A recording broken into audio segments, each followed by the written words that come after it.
and welcome back to another Cactus Minute. In today's episode we are looking at Copiapoa barquatensis, which is down there, also known as the lizard skin cactus. This guy here is flowering at the moment, and this is the first time that he has flowered for me. Certainly not the most remarkable flower. It is a nice yellow colour and it is quite interesting, but it's certainly not a showstopper.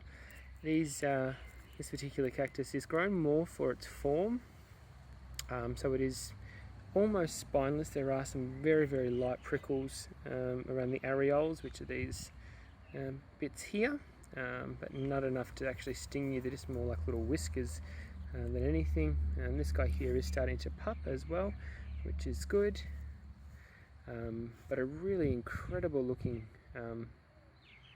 body and really nice colour. It sort of shifts between sort of purple and green and brown, but really, really nice looking plant.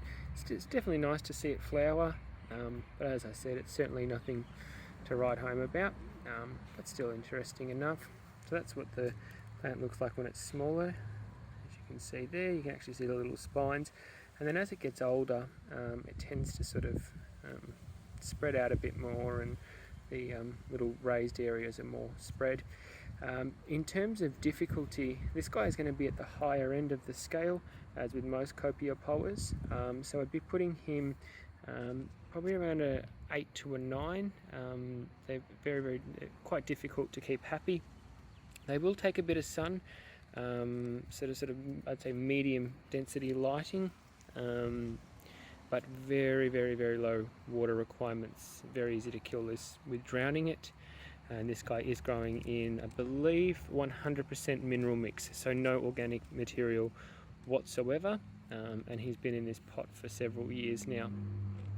So it's Copiapoa barquatensis, with a nice little dainty yellow flower. Alright everyone, thanks for watching, and as always, happy gardening. Bye.